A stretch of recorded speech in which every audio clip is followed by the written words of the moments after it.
VGT Countdown. Top 10 Worst Consoles.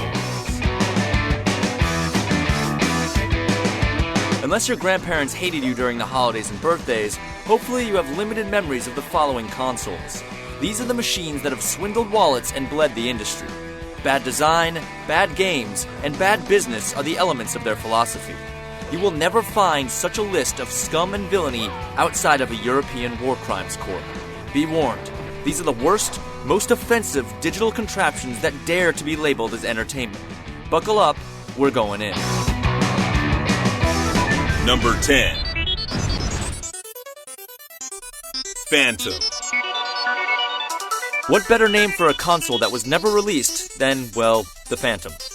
In 2002, Infinium Labs made the ill-fated announcement of a revolutionary game system that would operate without the use of cartridges, CDs, or DVDs. Instead, all games would be downloaded through an online subscription service on a pay-to-play basis. Though promised to hit retail stores during the 2004 holiday season, a lack of funds and acquired game licenses pushed the Phantom's release date further and further down the line until it inevitably reached 2000 never. The Phantom is no more, but promises of a PC client offering the same service drift in the internet's endless ether. Number 9. Engage. Other than the strategy title Pathway to Glory and the pseudo-MMO Pocket Kingdom, where all the characters talked in leet speak, this side-talking game system / phone offered nothing but problems. The screen was taller than it was wide, you had to take out the battery to change games, and using it to take calls made it look like a taco was glued to your head.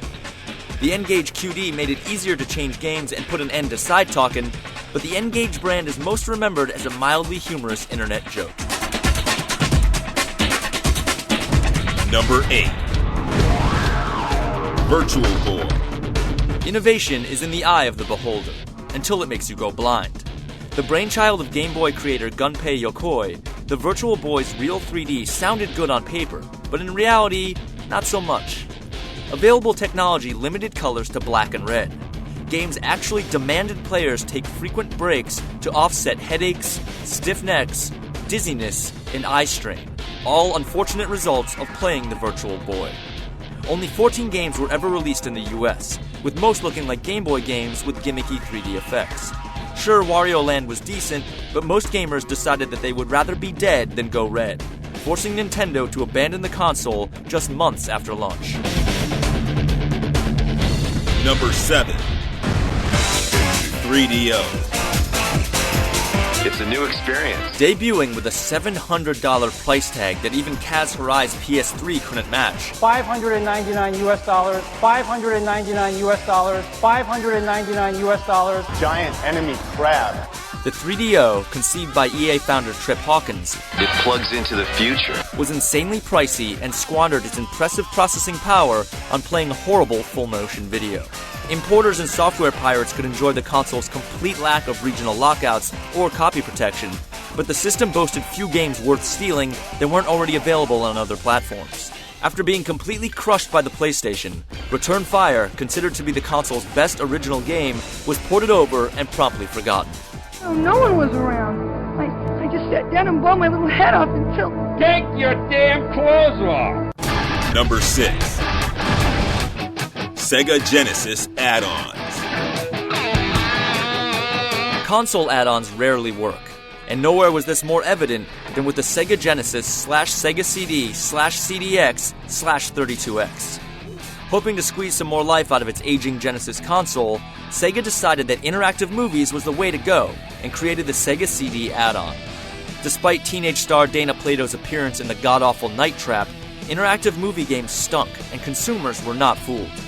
When the platform began to fall on its face despite the excellent Sonic CD, Sega released the CDX, a machine that included all the functionality of the Genesis and Sega CD in one unit. In the ultimate boneheaded move, the CDX sold for $400, $100 more than buying the two machines separately. For obvious reasons, the CDX bombed, only for it to be followed up by yet another stinker in the form of the 32X. Another CD-based machine that plugged into the Genesis's cartridge slot, it featured 32-bit processing, but hardly any games. With the Saturn just a year away, gamers turned up their noses, and the Sega Genesis add-ons turned up on our list of the 10 worst consoles of all time. Number 5. Jaguar. Numbers define the capabilities of a system, and while other companies would brand the number of bits on their hardware, Atari felt like its Jaguar console from 1993 was self-explanatory. A bold advertising campaign commanded gamers to do the math and see how the Jaguar's professed 64-bit architecture was superior to its Genesis and Super Nintendo adversaries. But what Atari failed to see itself was a number of fundamental flaws with the system, including faulty processors, poor third-party support, and a ridiculous controller setup. The JAG's only claims to fame were some of the worst exclusives of all time, such as the post-Cheers Woody Harrelson vehicle, White Men Can't Jump. While Atari may be out of the console race, its awesomely bad commercials will forever remain etched in our memories. Can you repeat the question? Jaguar! Jaguar! Jaguar! Number 4. Philips CDI. It promised a future of smooth, rich media baked onto a compact disc. The I was for interactive, but when the yoga videos and Sesame Street sing-alongs failed to move units, Philips tried its shaky hand in the game market, with movie-heavy games and French cowboys. The second controller port was on the back of the console, packed away as an afterthought. But the most grievous insult to interactive injury was how it handled its Nintendo license, shoveling out some infamous Zelda and Mario tragedies. Oh boy! I'm so hungry, I could eat an Octorok! Number 3. Atari 5200. Facing increasing competition from Intellivision and ColecoVision, in 1982, Atari released the Atari 5200. The biggest mistake was making the system incompatible with 2600 games, which in this day and age seems like a no-brainer.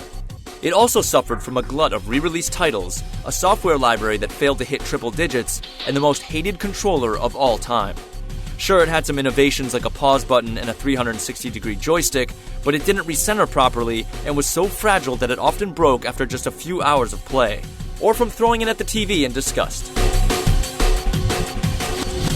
Number 2. R-Zone. Fear Tiger Electronics symmetry. The company's Game.com tried to one-up the Game Boy with a matching monochromatic screen, a touch interface, and a modem. It sucked. But nothing could prepare anyone for Tiger's entry into the realm of the unreal, virtual reality. Enter the R-Zone, a cartridge-based LCD game system that made the Virtual Boy look like a PlayStation 7. Most shameful was the optional headgear wrapped in a shamelessly slick marketing ploy. It managed to bait Sega into the fold with the promise of VR, but the promises were empty, just like Tiger's bank account after this debacle. Number 1. Gizmondo. It's a complete mystery to us why this handheld didn't sell like hotcakes.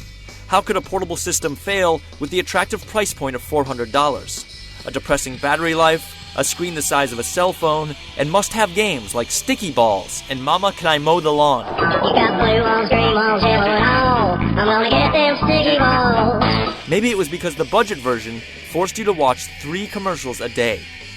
Or it might have been the fact that its executive, Stefan Eriksson, was linked to the Swedish Mafia and drove a Ferrari like he was playing Twisted Metal. Or maybe it's because it has one of the dumbest names ever. Despite the fact that it could take pictures, store music and video, send and receive emails, and came packaged with a fully functional GPS, no console crash has been more sadly amusing than the Gizmondo, making it more than qualified to be the worst console of all time.